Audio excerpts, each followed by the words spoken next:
Hi guys, and welcome to the channel. Today I wanted to show you something that I've actually been using. I did a video a little while ago on Canva, and to show you some of the things that that particular software does. I actually have found in recent months and weeks that this particular web application is for me better to use than Canva.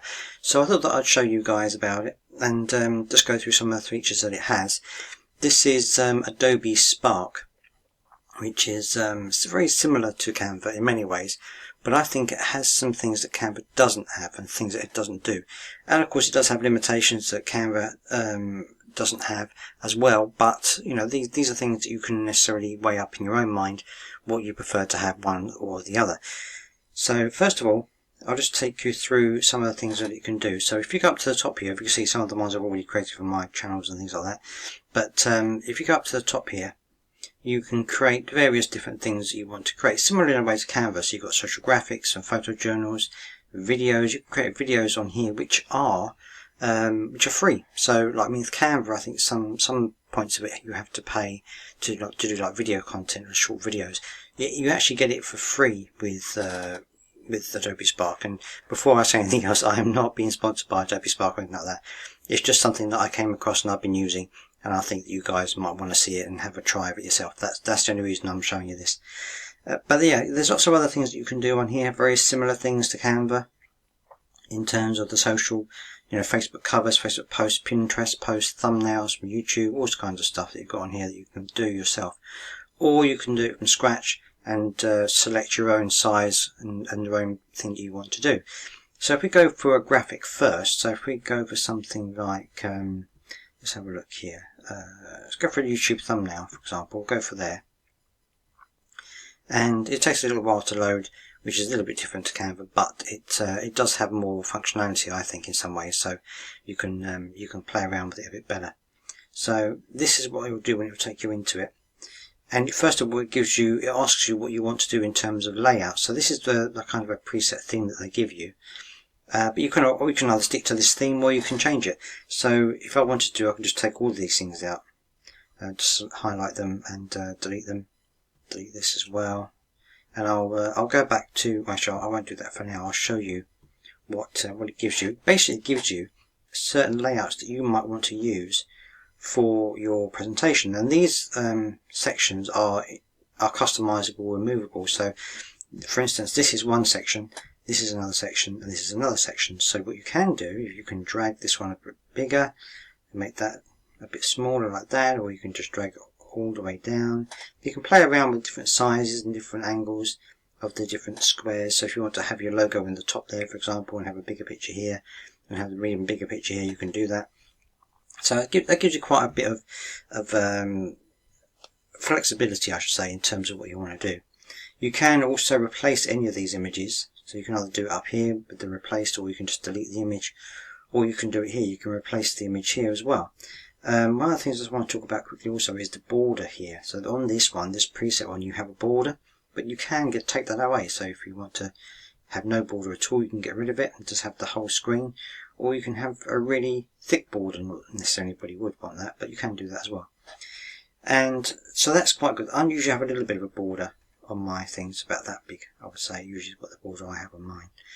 But with the photos themselves, you can either delete it or you can replace it. And if you want to replace it, this is one of the things I find slightly better than Canva is now. Before, Canva had a lot of free videos, free pictures on there, lots of things you could select if you were on the free plan. It seems to me at the moment that they're going more towards the paid stuff now, so more of these photos now are $1 or whatever each, which is fine if you can afford it, but if you're really on a low budget, you might not be able to do that. You might want to go for the free stock photos type of thing. And this one here, Adobe Spark, has lots of them. So obviously this is what has been on here, blueberry cheesecake. So there's lots of cheesecakes on here, and these are all free to use. If you wanted to change that, of course, you can put anything you want. You could put, let's put bats in, for example. See what comes up with bats. Just that as an example. So you've got bats in. You've got loads of different bats. I'm not sure what that's there for. But anyway, you've got lots of different types of images for bats. Almost any image that I've tried to search for, it has had some free versions of it, which is really cool. So say for example, I know, so I think it's got bats in it, but I'll use that one anyway. So I want to use that one. It tells you where it's from as well, if you saw that in the corner. So and then you can just put in any picture that you want. I'll take that out because that's not part of the branding. Now you will get this Adobe Spark branded down in the corner whenever you use the video or the free software. And of course you can remove that if you want to do the paid service. But for most people, for me myself, I tend to just keep it on there because it's free to use, and I don't mind giving them a little bit of, bit of branding on there. It doesn't bother me that much. But if it bothers you, then of course you can then go and pay for the subscription service. And there are other things you can do as well. For example, if you go up here to the Add tab, you can add text, a photo, an icon, or a logo. Now the logo I think is part of the paid plan if you want to do that. Yeah, you have to upgrade to add your own logo, but that means you put your own logo on there, your own colours on there. If you have a brand colour, you can set all that up, similar that you can do in Canva. But say I wanted to add some text, for example, I just wanted to say hello, for example, and I can put that on there, and it will put that on there in a basic type of way that goes with this theme that I've selected. But you can change that. So if I go into looks, for example, I can, that's for the images itself. I'll go into I'll just quick show on that. On the image itself, you can go into looks and you can change the filters as well, which is quite good. And another good thing that you can do, I'll just show you quickly, is a lot of things like YouTube thumbnails and things like that. They do recommend you adjust the brightness and the contrast, things like that. So you can do that on here as well. On the photo itself, you can adjust the contrast. You can sharpen it up a little bit. You can put the saturation up, which I know a lot of people think you should do on thumbnails. That kind of thing. You do have that option as well on there as well. So with the text, down here you have an option of where you want to put the text. You can have it aligned left or aligned right. You can have, and if I just add some more text to this, if I double click on it, I can edit it. Let's add some more to this.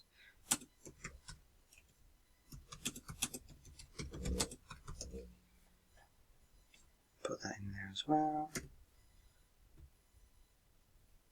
Okay, so hopefully that will change. Did I change? No?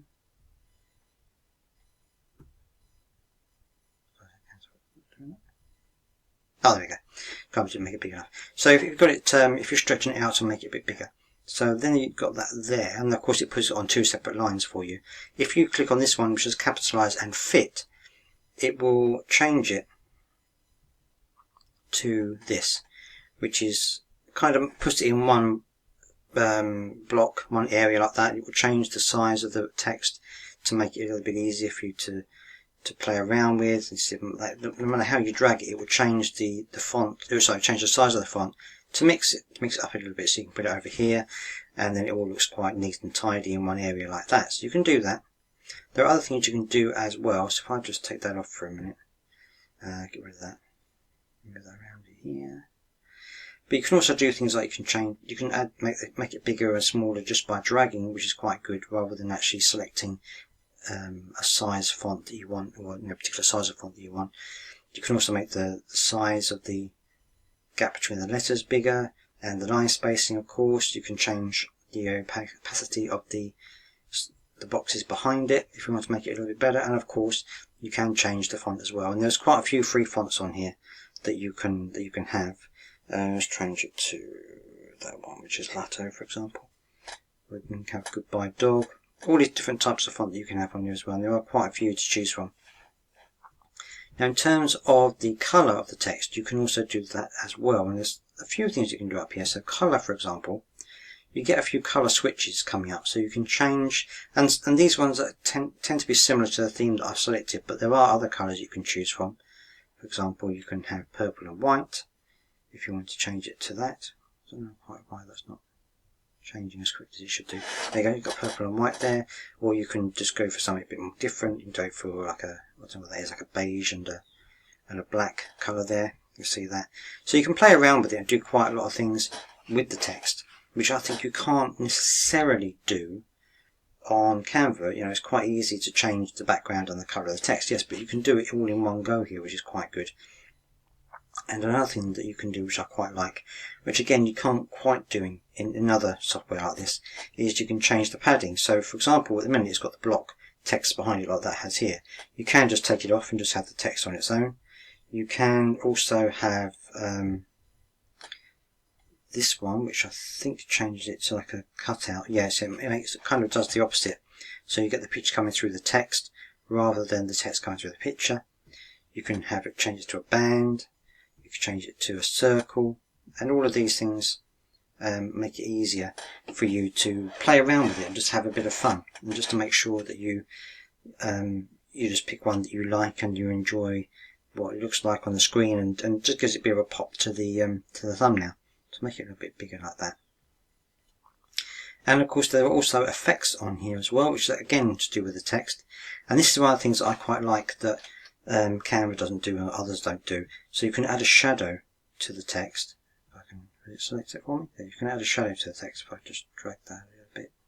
See, it adds a little bit of shadow to the letters, and you can make that bigger or less. You can make the shadow darker. You can change the direction of the shadow, so you can have it going one way or the other. So you can really quite play around with it quite a lot, which I found is a really good way of doing things. You can also have an outline. I don't know if that's going to change again. Not sure why it's not changing quite a lot. But I've got an outline which basically puts the shadow around the whole of the text, and you can make the text transparent. So then you just got the outline without the colour in the middle. So there's various different things that you can do, and obviously adjust the thickness and things like that to make it really stand out, and whatever you might want to do. And there are many options here that you can have, which I really do quite like the idea of. If you want to just maybe have a little bit of a think about what other things you can do, but you're not quite sure what you want, there are suggestions here as well. So if you hold down this little tab and you go round in a circle like that, it will change based on what you've already selected, of course, but it will give you a few other options, a few other suggestions that you might necessarily come across, and you might think, actually, I really quite like that one. That one there is really good. I'll keep that. So then you can just keep that, and you can just adjust that however you want to adjust that. And that's pretty much it in terms of the photos themselves. And that's pretty much it for the image side of the Adobe Spark. There is a video side, which I will show you in another video if you want to see it. If you want to see the video as part of it, leave a comment in the comment section. Let me know, or give me a thumbs up, or give me a like on the video, and I'll do a video on that part of it as well. Thank you for joining me. Please do subscribe and like the video. That would be really appreciated. Until next time, goodbye.